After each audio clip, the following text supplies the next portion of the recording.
આવૃત્તિ વિતરણની વિષમતા. ઓકે. તો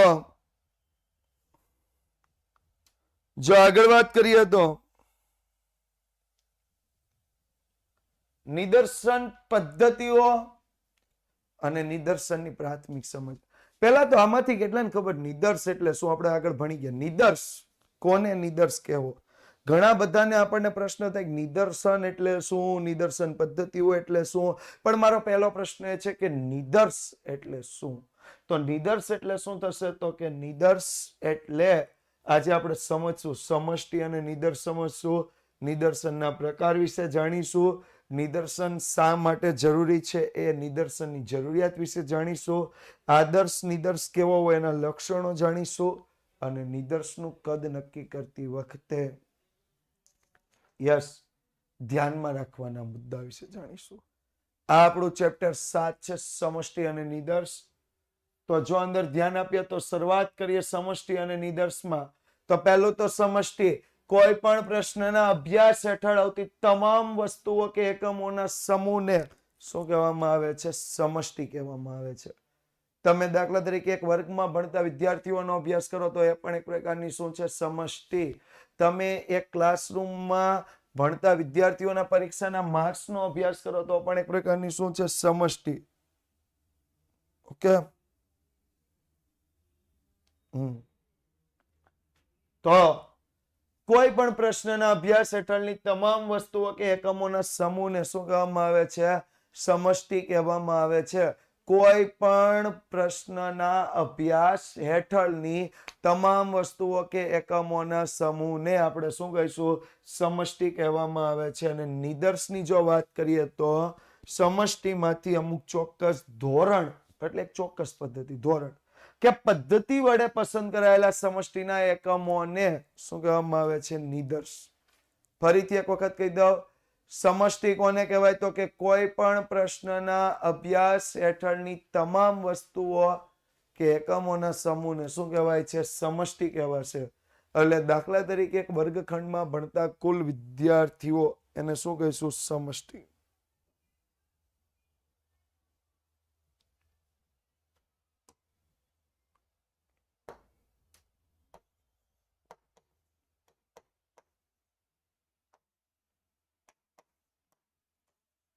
એક શાળાના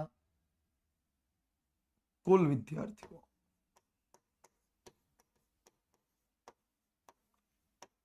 આને આપણે શું કીધું? સમષ્ટિ કીધું. એક શાળાના કુલ વિદ્યાર્થીઓને આપણે શું કીધું? સમષ્ટિ. હા, ચેપ્ટર 6 પછી ચલાવવાનું છે. નહીં, આ ચેપ્ટર 7 પૂરું થાય એટલે સીધું ચેપ્ટર 6 આવશે. ચેપ્ટર 7 પૂરું થશે એટલે સીધું ચેપ્ટર 6 આવશે. ઓકે. એક શાળાના કુલ વિદ્યાર્થીઓ એટલે શું થઈ ગયું? સમષ્ટિ થઈ ગયું.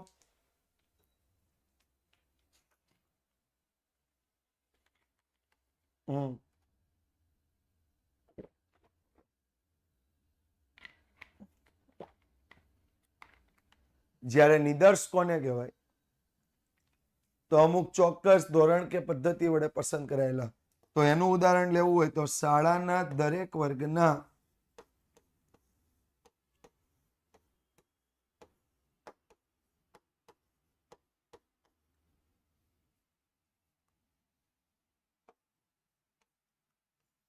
કોઈ પણ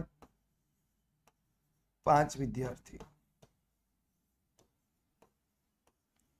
આ તમે હોશિયારને આધારે નક્કી કરો, રોલ નંબરને આધારે નક્કી કરો, બેઠક વ્યવસ્થાને આધારે નક્કી કરો, કોઈ પણ રીતે શાળાના કુલ વિદ્યાર્થીઓ, શાળાના કુલ વિદ્યાર્થીઓ એટલે સમષ્ટિ, અને શાળાના દરેક વર્ગના કોઈ પણ 5 વિદ્યાર્થી એટલે શું થશે? નિદર્શ. કુલ વિદ્યાર્થીઓ એટલે સમષ્ટિ, અને 5 વિદ્યાર્થીઓની એમાંથી આપણે પસંદગી કરીએ તો એ આપણા માટે શું થશે? નિદર્શ. ઓકે.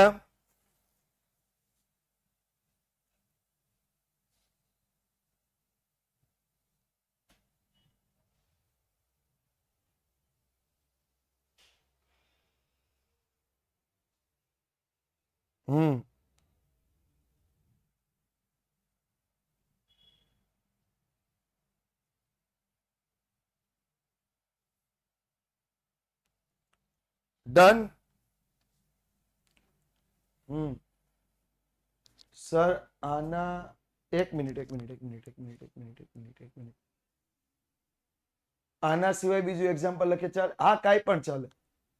આ 5 જ લઈ શકો તમે, 10 લઈ શકો, કોઈ પણ એક્ઝામ્પલ લઈ શકો. દાખલા તરીકે એક લઈ શકો, સોસાયટીમાં રહેતા કુલ સભ્યોની સંખ્યા, તો એ સમષ્ટિ બની. હવે સોસાયટીમાં રહેતા બાળકોની સંખ્યા, તો એ નિદર્શ થઈ ગયો ને, કારણ કે આપણે કુલ સંખ્યામાંથી બાળકોને લઈ લીધા.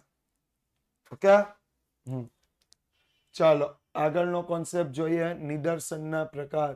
તો પહેલું તો નિદર્શનના બે પ્રકાર છે, પુરવણી સહિત નિદર્શન અને પુરવણી રહિત નિદર્શન. હવે બે વસ્તુ સમજીએ. પુરવણી સહિત નિદર્શન કોને કહેવાય, પુરવણી રહિત નિદર્શન કોને કહેવાય?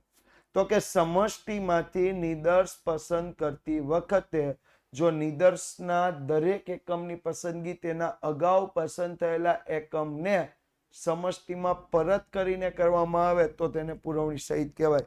એટલે દાખલા તરીકે ક્લાસમાંથી આપણે 5 વિદ્યાર્થીઓ પસંદ કરીએ છીએ. રેડી? ક્લાસમાંથી આપણે કેટલા વિદ્યાર્થીઓ પસંદ કરીએ છીએ? 5. હવે આ 5 વિદ્યાર્થીઓ પસંદ કરતી વખતે આપણે શું ધ્યાનમાં લઈએ છીએ? તો અગાઉ જે 5 વિદ્યાર્થીઓ પસંદ કર્યા હોય, અગાઉ કેટલા વિદ્યાર્થીઓ પસંદ કર્યા હોય? 5. એને આપણે સમષ્ટિમાં પરત મૂકી દઈએ અને પછી પસંદગી કરીએ. આ સમષ્ટિ અને નિદર્શનો પૂછાઈ શકે ને, તફાવત આસાન છે. તપાસ હેઠળના તમામ એકમોના સમૂહને સમષ્ટિ કહે છે, જ્યારે સમષ્ટિમાંથી પસંદ કરાયેલા અમુક એકમોના સમૂહને શું કહેવાય છે? નિદર્શ. તપાસ હેઠળના તમામ એકમોના સમૂહને શું કહેવાય છે? સમષ્ટિ. જ્યારે સમષ્ટિમાંથી અગાઉ પસંદ કરાયેલા ચોક્કસ પદ્ધતિ વડે પસંદ કરાયેલા એકમને નિદર્શ કહેવાય છે. સમષ્ટિને કેપિટલ N વડે દર્શાવાય છે, નિદર્શને સ્મોલ n વડે દર્શાવાય છે. સમષ્ટિ એ તમામ એકમોને આવરી લે છે, નિદર્શ અમુક એકમોને આવરી લે છે. સમષ્ટિ વિસ્તૃત હોય છે, નિદર્શ ઓછું હોય છે. શાળાના કુલ વિદ્યાર્થીઓની સંખ્યા સમષ્ટિ છે. શાળાના દરેક વર્ગના વિદ્યાર્થીઓમાંથી 5 વિદ્યાર્થીઓની સંખ્યા એ નિદર્શ છે. ઓકે, આપણે વાત કરતા હતા પુરવણી સહિત નિદર્શની. હવે મારે 5 વિદ્યાર્થીઓ પસંદ કરવાના છે. મેં એવું નક્કી કર્યું કે ટોપ રેન્કના 5 વિદ્યાર્થીઓને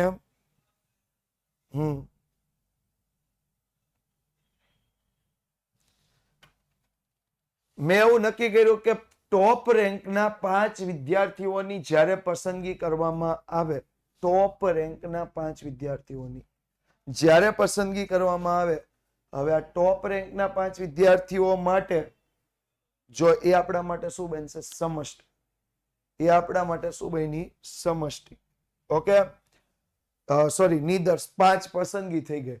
હવે જો બીજી વખત પસંદગી કરું તો એના એ વિદ્યાર્થીઓ માંથી પણ જો કોઈની પસંદગી થાય તો પુરવણી સહિત થાય. એટલે એક વખત પસંદ થઈ ગયેલો એકમ જો બીજી વખત પસંદગી વખતે આપણે એને ઉપયોગ કરી શકીએ, એને પસંદગીમાં લઈ શકીએ તો એ પુરવણી સહિત નિદર્શ થાય. પણ એક વખત પસંદ કરેલો એકમ એ બીજી વખત પસંદગીમાં ન આવે એટલે સમષ્ટિમાંથી નિદર્શ પસંદ કરતા નિદર્શના દરેક એકમની પસંદગી તેની અગાઉ પસંદ થયેલ એકમ સમષ્ટિમાં પરત કર્યા સિવાય કરવામાં આવે તો એને શું કહેવાય? પુરવણી રહિત નિદર્શ.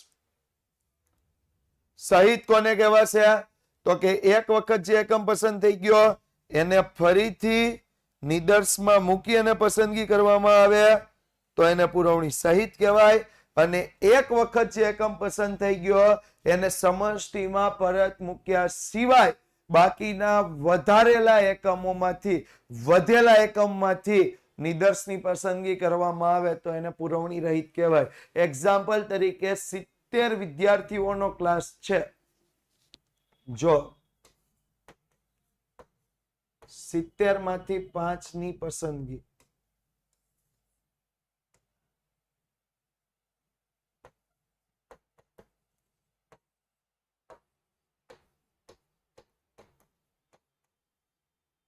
અને બીજી વખત 5 પસંદ કરવા હોય તો આપણે આમ જ કરીએ. 70 માંથી 5 ની પસંદગી. ડન. 70 માંથી 5 ની પસંદગી. બીજી વખતે પણ કેટલા થશે? 70 માંથી 5 ની પસંદગી. તો આને આપણે શું કહીશું? પુરવણી સહિત નિદર્શ. પણ અહીંયા 70 માંથી 5 ની પસંદગી અને જ્યારે બીજી વખત કરીએ તો 65 માંથી 5 ની પસંદગી. કેમ 65 માંથી? તો કે જે અગાઉ 5 થઈ ગયેલા હતા પસંદ, એને ફરીથી લેવામાં આવતા નથી. હા, બરોબર. અગાઉ જે એકમ પસંદ થઈ ગયા એને ફરીથી સમષ્ટિમાં લેવામાં ગણવામાં આવતા નથી. વધેલા એકમમાંથી જ પસંદગી કરવામાં આવે તો એને આપણે શું કહીશું? તો એને આપણે કહીશું પુરવણી રહિત. ઓકે. કોને પુરવણી સહિત કહેવાય? તો કે એક વખત જે એકમ પસંદ થઈ ગયો એને બીજી વખત આપણે પસંદગી કરતી વખતે ધ્યાનમાં લઈએ તો પુરવણી સહિત. એક વખત જે એકમ પસંદ થઈ ગયો એને બીજી વખત પસંદગી કરતી વખતે ધ્યાનમાં ન લઈએ તો પુરવણી રહિત. ઓકે. પેપર સ્ટાઇલ બદલાય ઈ તો ભાઈ 10મા 12મા ની બદલાય એટલે આપણી બદલાવાની છે. સિમ્પલ લોજિક છે. હા, એકદમ સિમ્પલ લોજિક છે. તમે પહેલો માળ નો દાદર, જો એક સિમ્પલ વસ્તુ સમજો. આપણે છે ને આ પહેલો માળ છે, આ બીજો માળ છે. હવે જો બીજા માળનો દાદર આમ કરો, સોરી પહેલા માળનો દાદર આમ કરો, બીજા માળનો દાદર આમ જ કરવો પડે. પહેલા આમ હતો, આમ કરો તો આમ કરવો જ પડશે. સમજાય છે નું કહે? આપણો પાયો કયો છે? 11મો શા માટે જરૂરી છે? કારણ કે 12મા માટે. તો 12મા ની બદલાય તો આપણી બદલાવાની જ છે. એમાં કોઈ લોજિક લગાવવાનું જ નથી. ડન. જોઈએ આગળ વાત કરીએ.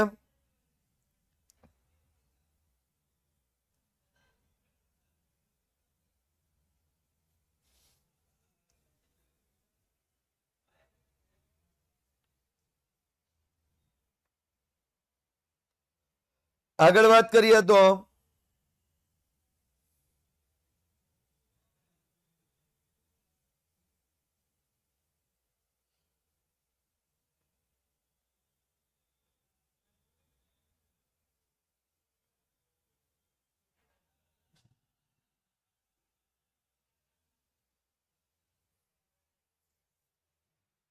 તપાસના પ્રકાર.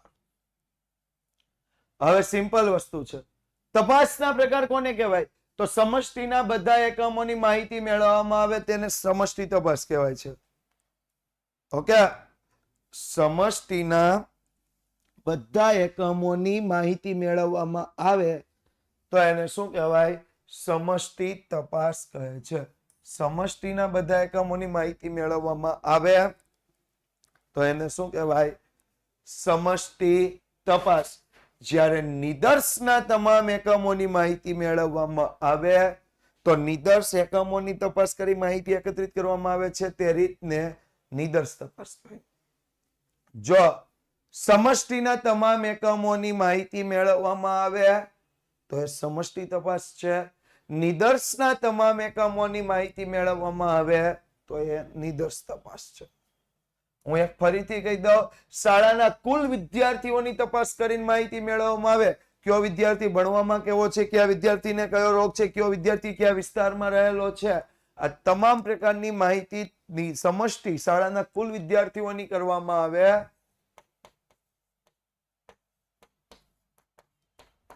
શાળાના કુલ વિદ્યાર્થીઓની તપાસ એ સમષ્ટિ તપાસ છે. નિદર્શમાં પસંદ કરેલ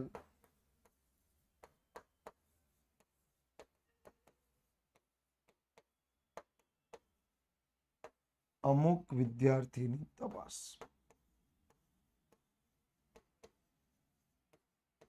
એ નિદર્શ તપાસ છે. અમુકની જગ્યાએ તમે આંકડો પણ લખી શકો, 3 વિદ્યાર્થી, 5 વિદ્યાર્થી, 7 વિદ્યાર્થી. ઓકે. એક એવી તપાસ છે એ છે નિદર્શ તપાસ. શાળાના કુલ વિદ્યાર્થીઓની તપાસ એ સમષ્ટિ તપાસ છે.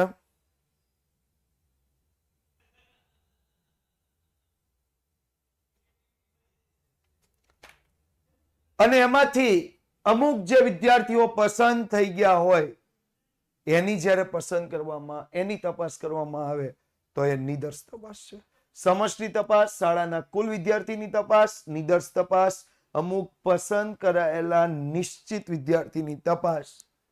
હા, એ નિદર્શ તપાસ છે. ડન. અત્યાર સુધીના ટોપિકની એક વખત ફરીથી જોઈએ તો સમષ્ટિ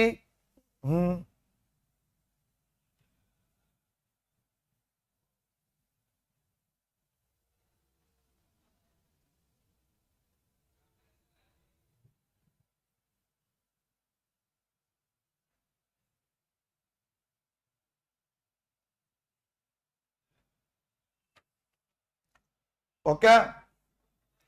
સમષ્ટિ નિદર્શ જોયું. સમષ્ટિના તમામ એકમોના સમૂહને તપાસ હેઠળના તમામ એકમોના સમૂહને સમષ્ટિ કહેવાય. નિદર્શ કોને કહેવાય? તો સમષ્ટિમાંથી જે અમુક એકમોની પસંદગી કરેલી હોય એને નિદર્શ કહેવાય. ત્યાર પછીનું આપણે જોયું તો કે નિદર્શનના પ્રકાર કેટલા હોય? નિદર્શના પ્રકાર તો 2 પ્રકાર. કયા કયા? પુરવણી સહિત. એક વખત જેની પસંદગી થઈ ગઈ ફરી વખત પસંદગી કરતા એને ધ્યાનમાં લેવામાં આવે તો એને શું કહેવાય? પુરવણી સહિત નિદર્શ. પણ ફરી વખત એને ધ્યાનમાં લેવામાં ન આવે તો એને શું કહેવાય? નિદર્શ પુરવણી રહિત નિદર્શ. ત્યાર પછી અહીંયા આપણે જોયું સમષ્ટિ તપાસ અને નિદર્શ તપાસ. સમષ્ટિના બધા એકમોની માહિતી મેળવવામાં આવે તો એને સમષ્ટિ તપાસ કહેવાય. જ્યારે નિદર્શના બધા એકમોની માહિતી મેળવવામાં આવે તો એને શું કહેવાશે? નિદર્શ તપાસ. ચલો ડન. અહીંયા સુધી ક્લિયર દરેકને?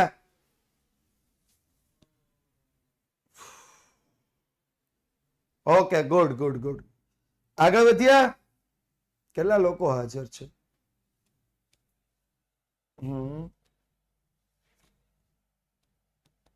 Next please. નિદર્શન. હવે આપણે જે મેન ટોપિક પર આવવાના છીએ, નિદર્શન કોને કહેવાય? તો સમષ્ટિમાંથી નિદર્શ પસંદ કરવાની પ્રક્રિયાને શું કહેવામાં આવે છે? નિદર્શન કહે છે. સમષ્ટિમાંથી તમારે નિદર્શ પસંદ કરવો છે તો એને શું કહેવામાં આવે છે? નિદર્શન કહેવામાં આવે છે. સમષ્ટિમાંથી નિદર્શ. એક શાળાના કુલ વિદ્યાર્થીઓ તો છે પણ એમાંથી મારે અમુકને પસંદ કરવા છે તો એ જે પ્રક્રિયા છે, પદ્ધતિ છે, એને શું કહીશું? નિદર્શન. શાળાના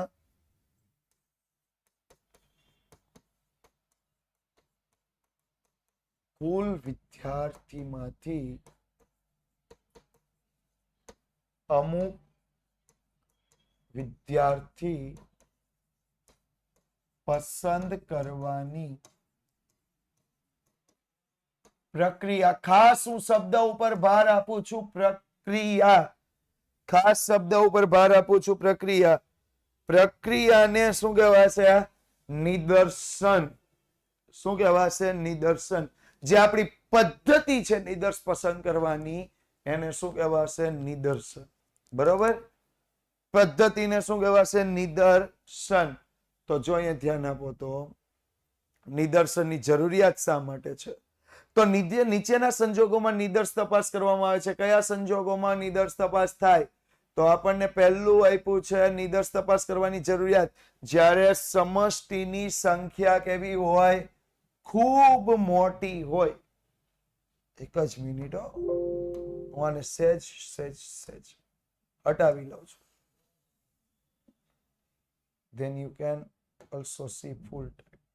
Okay, done.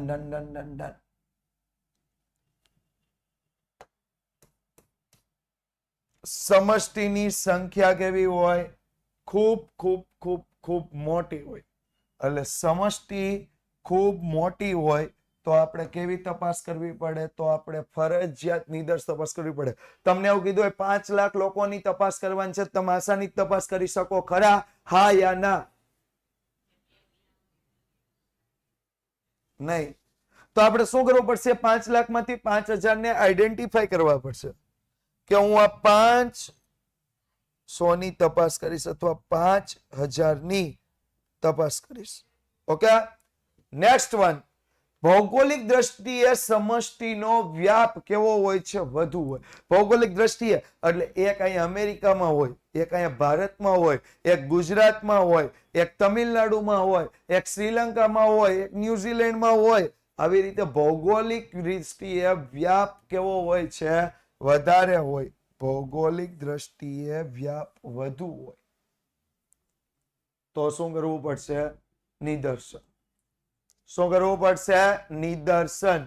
સમષ્ટિમાંથી નિદર્શ પસંદ કરવાની પ્રક્રિયાને નિદર્શન કહે છે. જ્યારે સમષ્ટિની સંખ્યા ખૂબ મોટી હોય, સમષ્ટિનો વ્યાપ વધુ હોય, વધુ પ્રમાણમાં ફેલાયેલું હોય. ત્રીજું, તપાસ દરમિયાન એકમ નાશ પામતો હોય. તપાસ દરમિયાન એકમ શું થતો હોય? નાશ પામતો હોય. એટલે એક વખત તમે તપાસ કરી નાખો પછી એકમ નાશ પામતો હોય. એક વખત તપાસ કરી નાખો એટલે એકમ શું થઈ જાય? નાશ થઈ જતો હોય. તપાસ દરમિયાન એકમ નાશ પામતો હોય તો પણ શું કરવી પડે છે? નિદર્શ તપાસ કરવી પડે. નેક્સ્ટ, તપાસ માટેનો સમય, જરૂરી નાણાં, નિષ્ણાત અન્વેષકો પૂરતા પ્રમાણમાં ઉપલબ્ધ ન હોય. હવે જો વાત કરીએ તો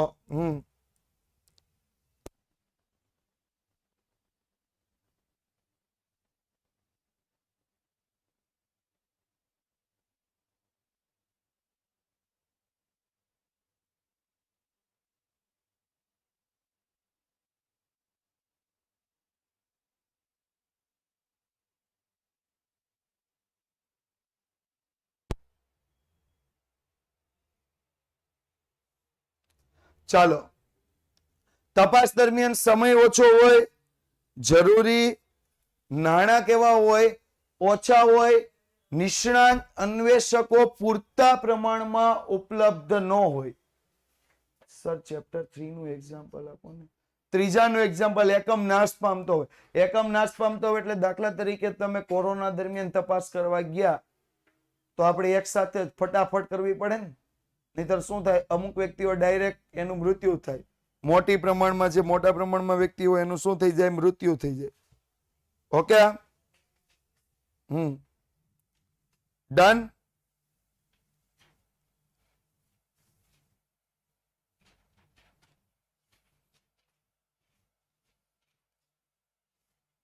કમ્પ્લીટ. ત્યાર પછી તપાસ માટેનો સમય, જરૂરી નાણાં અને નિષ્ણાત અન્વેષકો પૂરતા પ્રમાણમાં ઉપલબ્ધ ન હોય. મારે સમષ્ટિ તપાસ કરવી, મારે 5000 વ્યક્તિઓની તપાસ કરવી, પણ એટલા અન્વેષકો એટલે તપાસ કરવા જવા વાળા વ્યક્તિઓ નથી, સમય નથી, મારી પાસે જરૂરી નાણાં નથી. તો મારે શું કરવું પડે? નિદર્શન કરવું પડે અને એના પરથી નિદર્શ તપાસ કરવી પડે. કમ્પ્લીટ.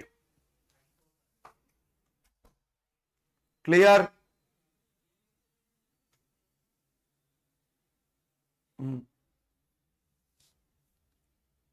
આગળ નિદર્શ ને સમષ્ટિના માપોની વાત કરીએ. નિદર્શ અને સમષ્ટિના માપોની જો વાત કરીએ તો નિદર્શ માપ માટે નિદર્શ આગણક છે, સમષ્ટિ માપ માટે સમષ્ટિ પ્રાચલ છે. નિદર્શ એકમો પરથી તમે જે માપ મેળવો, આપણે ઘણા બધા માપ મેળવા. કયા કયા માપ મેળવા? હાલો વાત કરો જી. કયા કયા માપ મેળવા? અહીંયા લખ્યા જ છે પણ છતાંય મારે પૂછવા છે. નિદર્શ પરથી કયા કયા માપ મેળવા આપણે? x બાર, યસ. મધ્યક, જો આપણે મધ્યક મેળવું, પ્રમાણિત વિચલન મેળવું, મધ્યસ્થ મેળવું, બહુલક મેળવું, કોઈ પણ વસ્તુ આપણે જે નિદર્શ એકમો પરથી જે માપ મેળવા એ આપણા માટે શું થઈ ગયા? નિદર્શ આગણક. એ આપણા માટે શું થઈ ગયા? નિદર્શ આગણક. પરંતુ જે માપ આપણે સમષ્ટિ પરથી મેળવા એ આપણા માટે શું થઈ ગયા? એ માપ આપણા માટે શું થઈ ગયા? સમષ્ટિના પ્રાચલો. ડન. જે માપ નિદર્શ એકમો પરથી સંખ્યાત્મક પરિણામો મળે, નિદર્શ એકમો પરથી જે સંખ્યાત્મક પરિણામોને આધારે મેળવેલા માપ, જેવા કે મધ્યક, પ્રમાણિત વિચલન, એને આપણે શું કહીશું? નિદર્શ આગણક અને સમષ્ટિ માટે જે મળે એને સમષ્ટિ પ્રાચલ એ એકમ આપ્યો છે અભિષેકભાઈ એકમ નિદર્શના માપોને શું કહેવાય ટૂંકમાં અહીંયા હું દર્શાવી દઉં નિદર્શ માટેના માપો અથવા નિદર્શના માપોને નિદર્શ આગણક શું કહેવાય છે નિદર્શ આગણક જ્યારે સમષ્ટિના માપોને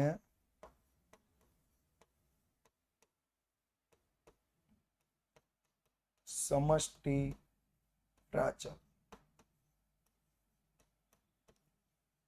નિદર્શના માપોને નિદર્શ આગણક સમષ્ટિના માપોને શું કહેવાય છે સમષ્ટિ પ્રાચલ સમષ્ટિના એકમો પરથી જે સંખ્યાત્મક પરિણામોને આધારે મેળવેલા માપ કયા કયા છે મધ્યક છે પ્રમાણિત વિચલન છે વગેરેને સમષ્ટિ પ્રાચલ કહે છે નિદર્શ એકમો પરથી જે માપ મેળવાય એને નિદર્શ આગણક કહેવાય સમષ્ટિના એકમો પરથી જે માપ મેળવાય એને શું કહેવાય છે સમષ્ટિ પ્રાચલ કહેવાય છે ડન હાલો છે કોઈને કઈ પ્રશ્ન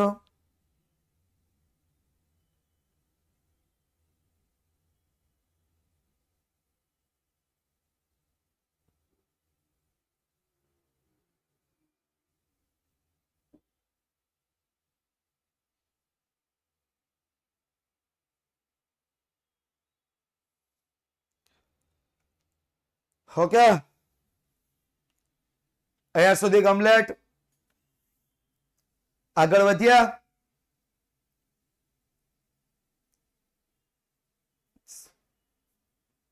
હું બોલો પ્રણવભાઈ હું પ્રશ્ન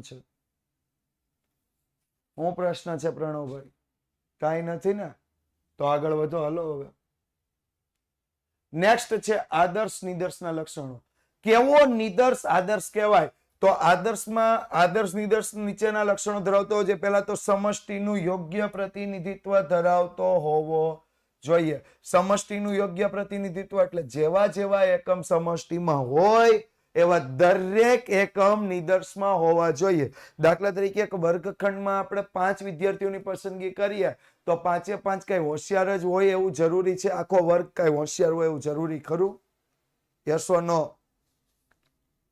નહીં તો આ 5 વિદ્યાર્થીઓમાં દરેક વિદ્યાર્થી હોવા જોઈએ એક બે હોશિયાર હોવા જોઈએ એક બે મધ્યમે હોવા જોઈએ એક બે નબળાઈ હોવા જોઈએ એટલે જે પણ ક્લાસમાં જેવા પણ સંખ્યા છે એવા તમામ વિદ્યાર્થીઓની પસંદગી થાય બરોબર તમે જે પેલા ઘઉંમાંથી દાણા હોય ને ઘઉંના દાણા એની પસંદગી કરો તો પેલા લોકો આમ એકદમ મિક્સ કરીને લે દેખાય જળ ચેક કરવા આવતા હોય જોયું છે ક્યારે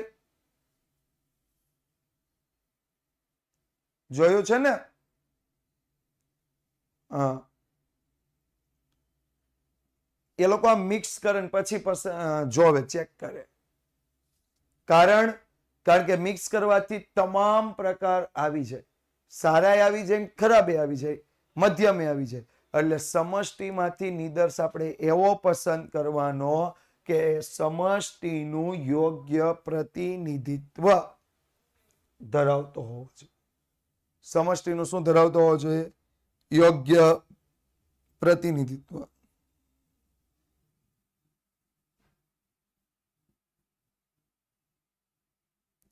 ડન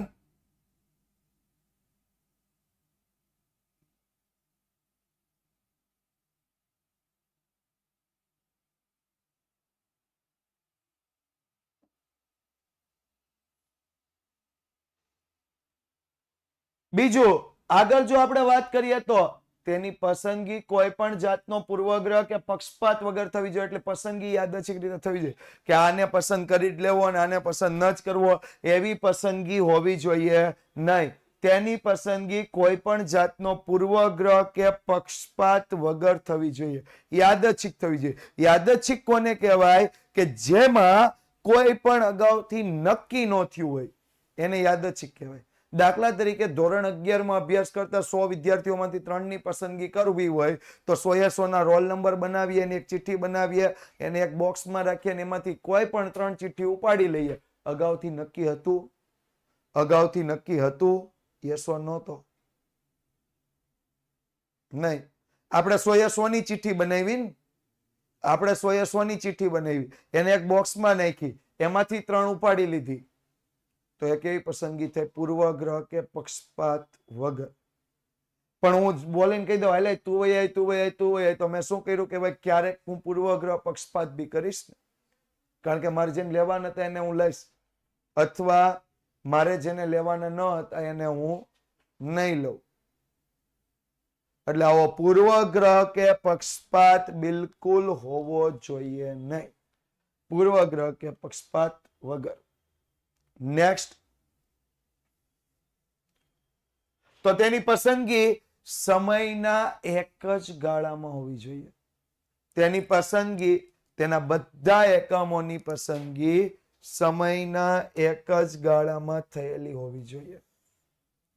સમયના એક જ ગાળામાં તેની પસંદગી થવી જોઈએ. એટલે જો દાખલા તરીકે વિદ્યાર્થીઓની પસંદગી કરતા હોય તો એક જ વર્ષના વિદ્યાર્થી લેવાના, બરાબર. ઉત્પાદન એકમની પસંદગી કરતા હોય તો એક જ મશીનથી જે ઉત્પાદન થતું હોય એને લેવાના, અને એક જ સમયના લેવાના, કારણ કે વારંવાર એમાં બદલાતું જાય ને. આપણે જોઈએ તો 2005 થી 2010 ના મોબાઈલની પસંદગી કરીએ, 2015 થી 2020 ના મોબાઈલની પસંદગી કરીએ, ફરક હશે? ફરક હશે ને? કારણ કે 2005 થી 2010 માં નોકિયાના સિમ્પલ ડબલા આવતા, અને અત્યારે હું પોકેટમાં કાઢ લો, અત્યારે આવા એન્ડ્રોઈડ ફોન આવે, તો ફરક પડે? હા, એ તો અત્યારે 2020 પછી આઈફોન, હા, સ્માર્ટફોન. ઓકે, ચાલો વધીએ આગળ.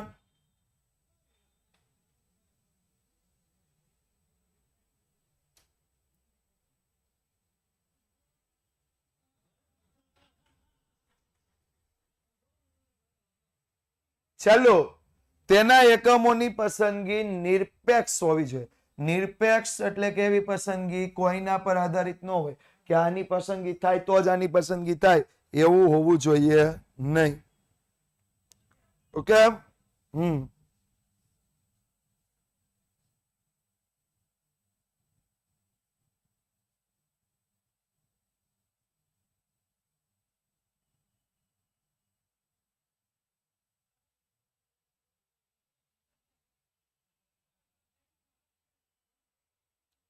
કમ્પ્લીટ.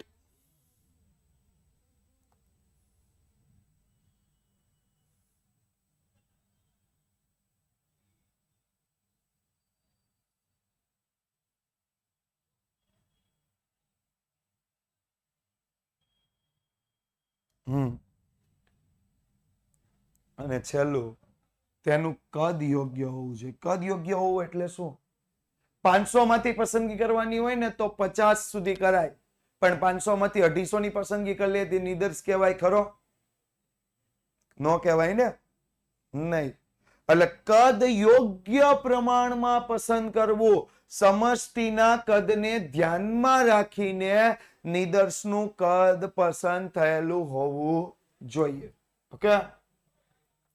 આદર્શ નિદર્શના લક્ષણો ફરીથી એક વખત હું રિપીટ કરી દઉં છું. તે સમષ્ટિનું યોગ્ય પ્રતિનિધિત્વ ધરાવતો હોવો જોઈએ. તેની પસંદગી કોઈ પણ જાતનો પૂર્વગ્રહ કે પક્ષપાત વગર થવી, એટલે કે યાદચ્છિક રીતે થવી જોઈએ. તેના બધા એકમોની પસંદગી સમયના એક જ ગાળામાં થયેલી હોવી જોઈએ. ત્રીજું, તેના એકમોની પસંદગી નિરપેક્ષ હોવી જોઈએ. અને ચોથું, તેનું કદ યોગ્ય હોવું જોઈએ. ઓકે. ત્યારબાદ આગળ વાત કરીએ તો નિદર્શનનું કદ નક્કી કરતી વખતે ધ્યાનમાં રાખવું. હવે કદ કઈ રીતે નક્કી કરવું? જો ઈ પણ એક મુદ્દો છે ને, કે કેટલા એકમનું નિદર્શ આપણે પસંદ કરવો, સમષ્ટિમાંથી કેટલા એકમનો આપણે નિદર્શ પસંદ કરવો, એ પણ એક જરૂરી બાબત છે. એ પણ એક સમજવા જેવી, શીખવા જેવી, યાદ રાખવા જેવી બાબત છે કે નિદર્શનું કદ કઈ રીતે નક્કી કરવું.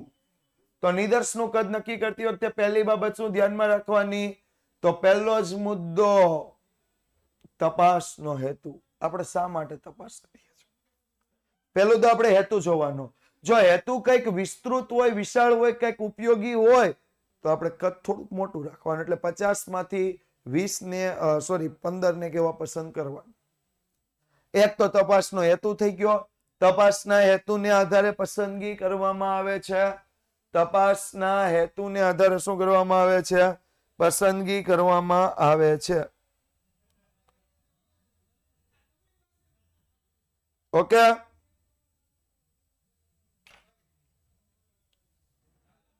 બીજું, સમષ્ટિનું કદ અને વિસ્તાર. કદ અને વિસ્તાર. સમષ્ટિ કેટલું છે, એનો વિસ્તાર કેટલો છે. સમષ્ટિમાં ભલે 50 એકમો હોય, પણ એક એકમ 2 હોય ને છેલ્લું એકમ 15,000 હોય, તો તમારે એ રીતે પસંદ કરવું પડે. પણ ભલે 500 એકમ હોય, પણ નાનામાં નાનું એકમ 41 હોય, મોટામાં મોટું એકમ 50 હોય, તો તમે ઓછા પણ પસંદ કરી શકો. ઓકે. એટલે સમષ્ટિનું કદ પણ જોવાનું, સાથે એનો વિસ્તાર પણ જોવાનો. ઓકે. સમષ્ટિનો કદ અને એનો વિસ્તાર. નેક્સ્ટ વાત કરીએ તો સમય જોવાનો, નાણાકીય સાધનો જોવાના અને નિષ્ણાંત તજજ્ઞોની ઉપલબ્ધતા. કેટલા પ્રમાણમાં તજજ્ઞોની ઉપલબ્ધતા છે, સમય કેટલો છે, નાણાકીય સાધનો કેટલા છે, નિષ્ણાંત તજજ્ઞોની ઉપલબ્ધતા કેટલી છે. આ 3 વસ્તુને પણ ધ્યાનમાં લેવાની. સમય, નાણાકીય સાધનો અને નિષ્ણાંત તજજ્ઞોની ઉપલબ્ધતા. આ 3 બાબતને પણ ધ્યાનમાં રાખી નિદર્શનું કદ નક્કી કરવાનું. અને ચોથું, સમષ્ટિના એકમમાં રહેલ ચલન વિસ્માંગતા. મેં જેમ કહ્યું ને કે એક એકમ 5 હોય, એક એકમ 50,000 હોય, ભલે 20 એકમ હોય, પણ તોય આપણે એકમ વધારે પસંદ કરવા પડે. પણ 5,000 એકમ હોય, પણ નાનામાં નાનું એકમ 100 હોય, મોટામાં મોટું 200 હોય, તો 20 એકમથી આપણે ચલાવી શકાય. બરોબર. એટલે હા, વિસ્માંગતા, વિષમતા. વિસ્માંગતા એટલે વિષમતા. પ્રણવભાઈ. ઓકે. સમષ્ટિની વિસ્માંગતા એટલે વિષમતા. ડન. આગળ 5મું, ચોકસાઈનું અપેક્ષિત ધોરણ. કે તમે માહિતીમાંથી કેટલી ચોકસાઈ મેળવવા ઈચ્છો છો, કેટલું સારામાં સારી તપાસ કરી, કેટલાય સારામાં સારી રીતે ચોકસાઈથી માહિતી મેળવવા ઈચ્છો છો, એ પણ એટલું જ અગત્યનું છે. એ પણ એટલું જ અગત્યનું છે. એટલે ચોકસાઈનું અપેક્ષિત ધોરણ. Okay, done, complete, clear. જોઈએ આગળ. નિદર્શન પદ્ધતિઓના નામ. તો વિવિધ નિદર્શન પદ્ધતિઓના નામ નીચે મુજબ છે. પહેલું છે સરળ યાદચ્છિક નિદર્શન. સરળ યાદચ્છિક નિદર્શન. પહેલી પદ્ધતિ કઈ છે? સરળ યાદચ્છિક નિદર્શન. સરળ. 3 પદ્ધતિઓ છે. બીજું છે સ્તરિત યાદચ્છિક નિદર્શન. એક સરળ યાદચ્છિક નિદર્શન, બીજું છે સ્તરિત યાદચ્છિક નિદર્શન. જેમ તમે મિશ્ર પ્રમાણિત વિચલન જોયું તો યાદ છે, એવી રીતે સરળ યાદચ્છિક નિદર્શન, સ્તરિત યાદચ્છિક નિદર્શન, અને ત્રીજું છે પદિક નિદર્શન. પદિક નિદર્શન, પદ આધારિત નિદર્શન, પદિક નિદર્શન. तो આપણે एक वक्त ફરીથી બધું જ રિપીટ જોઈ जाइए. चलो हम आगे बढ़ते हैं और फिर से एक बार देख लेते हैं क्या क्या आज हमने पढ़ा.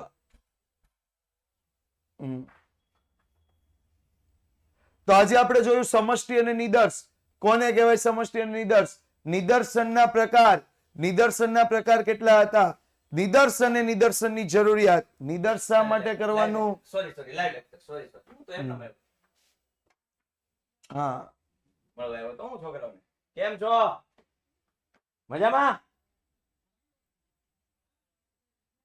મજામાં ને? મજામાં જોઈને હા મોજા.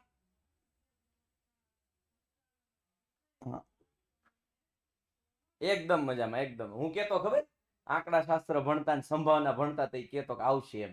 આવ્યા, લઈને આવ્યા. બરોબર છે, બરોબર છે.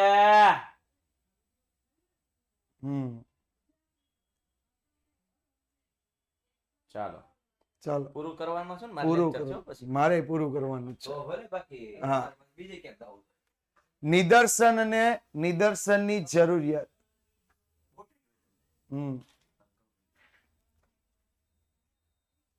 તો નિદર્શન કોને કીધું, નિદર્શનની જરૂરિયાત શું છે, આદર્શ નિદર્શના લક્ષણો પણ ભણ્યા અને નિદર્શનું કદનું નક્કી કરતી વખતે ધ્યાનમાં રાખવાના મુદ્દા ફરીથી એક વખત આપણે એક રિપીટ જોઈ લઈએ.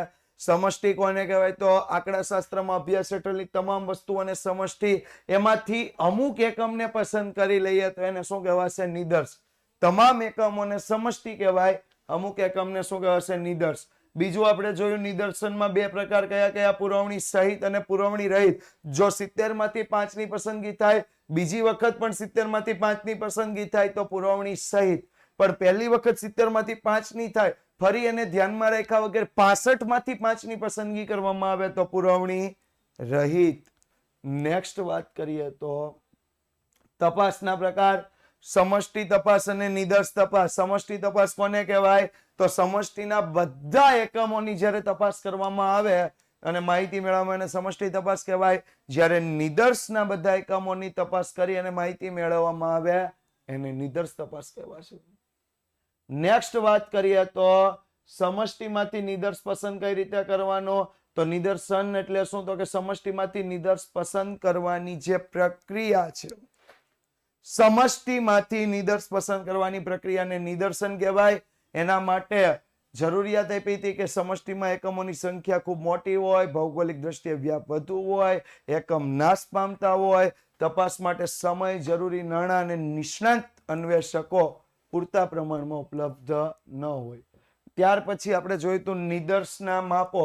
તો નિદર્શ માટે જે માપ મેળવવામાં આવે એને નિદર્શ આગણક કહેવાય. સમષ્ટિ માપે સમષ્ટિ માટે જેટલા પણ માપ મેળવવામાં આવે એને સમષ્ટિ પ્રાચલ કહેવાય.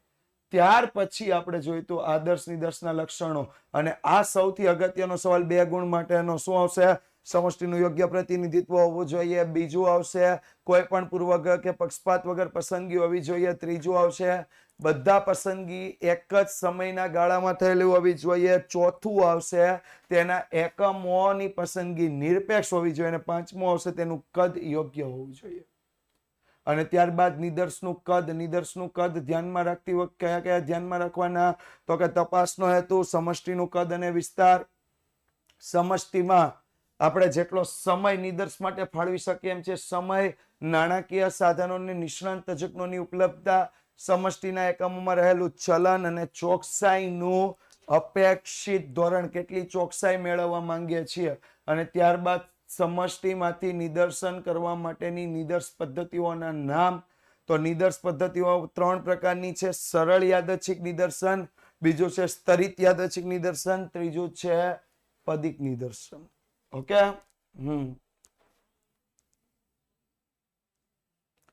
ચોથો મુદ્દો આપણને શું આપ્યો હતો પ્રણવભાઈ, નિદર્શનની જરૂરિયાતમાં ચોથો મુદ્દો આપણને આપ્યો તો સમષ્ટિમાં રહેલી વિષમાંગતા. મેં સમજાવ્યું કે તમને 20 જ એકમ આપ્યા છે પણ એક એકમ 5 છે ને એક એકમ 20,000 છે, તો તમારે એ મુદ્દો એ રીતે આપણે રહેવું પડશે. ઓકે. જરૂરિયાતનો ચોથો મુદ્દો. ઓકે, જરૂરિયાતનો ચોથો મુદ્દો જોઈ લઈએ. જરૂરિયાતનો ચોથો મુદ્દો